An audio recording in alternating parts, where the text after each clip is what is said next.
मेरा नाम विनीता यादव है। मैं जीसीआरजी कॉलेज से आई हूँ, एएनएम सेकेंड ईयर की छात्रा हूँ। सर मेरा आपसे एक सवाल है। पूछिए। सर वो जो डायबिटीज़ के पेशेंट होते हैं उनमें जो उनको जो गोलियां दी जाती हैं, शुगर की दवाएं दी जाती हैं, शुगर की दवाएं दी जाती हैं, तो उनमें गोलियों को बंद करके उनको इंसुलिन क्यों दिया जाता है? जब अस्पताल में मरीज ऑपरेशन के लिए या किसी और बीमारी के लिए गंभीर रूप से भर्ती होता है तो हम ओरल गोलियां, जिनको कहा जाता है OHA, क्या कहते हैं? OHA का मतलब है ओरल हाइपोग्लाइसेमिक एजेंट्स। ऐसी दवाएं जो ब्लड में शुगर की मात्रा को कम करती हैं, उनको रोक क्यों देते हैं और रोक करके हम उनको इंसुलिन पे क्यों ले लेते हैं, और ये कैसे तय करते हैं कि किस मरीज को कितनी इंसुलिन लगनी है?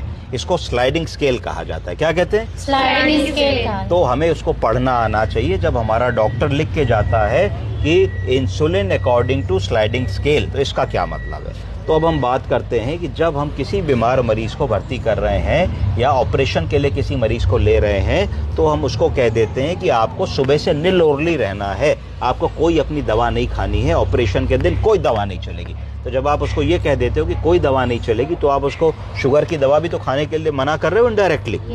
दूसरी चीज, अब दूसरी बात बताओ, आप उसको कहते हो भाई आपको कुछ खाना पीना नहीं है, निलोरली रहना है, आज आपका ऑपरेशन है, एक कप चाय भी मत पीजिएगा। तो अगर तुम उसको ये सब कह रही हो और उसको शुगर की गोली खिला दोगी तो थोड़ी देर में उसकी शुगर लो होने लगेगी, क्योंकि जैसे ही तुमने शुगर की गोली खिलाई तो शरीर में इंसुलिन का प्रोडक्शन बढ़ा। जब इंसुलिन का प्रोडक्शन बढ़ा तो धीरे धीरे हाइपोग्लाइसीमिया होगा, तो पता लगेगा उधर तुम उसको ऑपरेशन की टेबल पे ऑपरेशन करने के लिए लिटा रही हो और उधर उसका शुगर पहले तो 150 था, अब वो कम होकर के पता लगा 40 हो गया, तो मरीज सीरियस हो गया। तो क्या करोगे?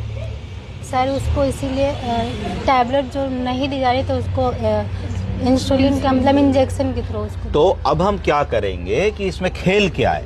खेल ये है कि जो गोली तुमने मुंह से दी वो लॉन्ग एक्टिंग थी। क्या थी? Long acting. उसकी मारक क्षमता बहुत ज्यादा थी कि एक बड़ी मिसाइल थी, यहाँ दागी तो 100 किलोमीटर जाएगी। तो एक बार तुमने गोली खिला दी तो 12-14 घंटे वो असर रहेगा। फिर जब गोली खिला दी तुमने मरीज को तो कोई तरीका नहीं है कि पेट से वापस निकाल लोगे, है कोई तरीका? नहीं है ना। कठिन है कि नाक की नली डालो, नाक की नली डाल के पेट की धुलाई करो, जिसको गैस्ट्रिक लवाज कहते हैं, और पानी निकालो, उसमें दवा भी निकलेगी, कुछ एब्जॉर्ब हो जाएगी, मरीज नाराज होगा, कहेगा भाई ये क्या एक्सपेरिमेंट कर रहे हो, पागल हो गए? तो नहीं कर सकते। इसलिए आपने उसको कहा आप आज दवा नहीं खाएंगे। पर अब आपके मन में ये भी डर है कि भाई आज तो ऑपरेशन होना है, अगर इसका शुगर किसी वजह से 200-300 हो जाएगा, क्योंकि हम मरीज को ड्रिप लगाएंगे, इंजेक्शन लगाएंगे, फ्लूइड लगाएंगे, रिंगर लैक्टेट लगाएंगे, DNS लगाएंगे, तो क्या होगा? तो मेटाबॉलिज्म होती है शरीर में, उससे भी शुगर बढ़ती है। अगर हम कुछ भी ना खाएं तो भी बढ़ेगी। तब आपने फाइल पे लिखा कि insulin according to sliding scale, और लिखा कि अगर हमारे मरीज की शुगर की मात्रा 150 मिलीग्राम पर डेसीलीटर तक आती है तो हम उसको कोई इंसुलिन नहीं देने वाले। पर अगर 150 से 180 के आसपास आती है तो सिर्फ हम 2 यूनिट उसको दे देंगे। 2 यूनिट हम उसको सबक्यूटेनियस भी दे सकते हैं, खाल के नीचे पेट में, या IV भी दे सकते हैं। क्या दे सकते हैं?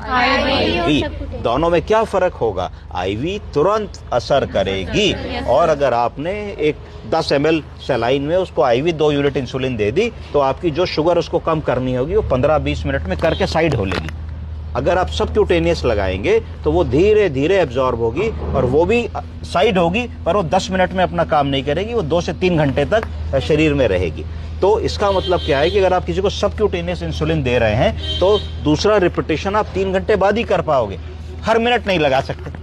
पर अगर किसी को IV लगा रहे हो और IV अगर 10-15 मिनट में अपना काम कर ले रही है तो 15 मिनट बाद फिर अगर आपका काम नहीं हो रहा फिर लगा सकते हो। तो ये तो रूट ऑफ एडमिनिस्ट्रेशन की बात हो गई कि सिक मरीज में, ICU के मरीज में, ऑपरेशन के मरीज में, क्रिटिकल मरीज में, प्रेगनेंसी के मरीज में हम लोगों को इंसुलिन का प्रयोग करना है, गोली का प्रयोग नहीं करना है, और इंसुलिन को स्लाइडिंग स्केल के हिसाब से देना है। तो लिख देना चाहिए कि अगर 150 तक हमारी शुगर आ रही है तो कोई इंसुलिन नहीं देंगे, अगर 150 से 180 तक आ रही है तो 2-2 यूनिट इंसुलिन देंगे, अगर 180 से 220 तक आ रही है तो 3 या 4 यूनिट इंसुलिन देंगे, अगर 250 से 300 के बीच में आ रही है तो 4 यूनिट इंसुलिन देंगे, और 4-4 घंटे बाद शुगर को चेक करते रहेंगे, और 4-4 घंटे बाद जिस हिसाब से शुगर आ रही है उस हिसाब से तय करेंगे। अगर किसी की शुगर फर्ज करो 300 आई और तुमने 4 यूनिट इंसुलिन दी, 4 घंटे बाद तुमने करी तो 150 आ गई, तो 150 का मतलब है कि स्लाइडिंग स्केल कह रहा है अभी कोई इंसुलिन मत लगाओ, फिर अगले 4 घंटे बाद रिपीट करो, फिर अगले 4 घंटे बाद अगर 220 आ गई और 220 में अगर वो 3 इंसुलिन यूनिट कह रहा है तो 3 यूनिट लगा दोगे।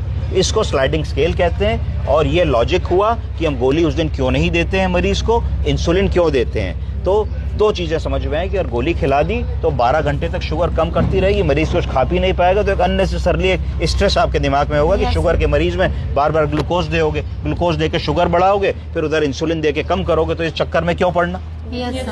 और दूसरी चीज़ आई कि आपने उसको स्लाइडिंग स्केल पे जब रखा तो आपको लिबर्टी मिल गई कि जितनी शुगर चाहो आप कम कर सकते हो, आपके कंट्रोल में है। आपको 4 यूनिट से कंट्रोल हो रही है, आप 4 लगा लो, आप 6 लगा लो, आप 8 लगा लो। एक चीज आजकल और आ गई है जिसको continuous blood glucose monitoring device कहते हैं, जो मरीज के कंधे पे लग जाती है। तो कंधे पे लग जाती है और एक सिस्टम से या मोबाइल से जुड़ जाती है। तो घड़ी घड़ी जैसे पल्स मॉनिटर में देखते हो तो उसका घड़ी घड़ी का शुगर भी तुम देख सकते हो। जो भी ऐसा डिफिकल्ट मरीज है जिसको तुम्हें ऑपरेशन करना है या ऐसी कोई चीज है, तो उसको अगर तुम उस डिवाइस को लगा लोगे तो बार बार प्रिक भी नहीं करना और मरीज खुद भी अपनी शुगर को देख सकता है। ऑपरेशन हो रहा है तो उसको भी तुम किसी डिवाइस से बराबर देख सकते हो, तो तुमको उसमें भी बड़ी हेल्प रहती है। तो आजकल ये सब चीजें एडवांस हो गई, आपको पता होनी चाहिए। समझ गए? Yes sir. चलो गुड। Thank you.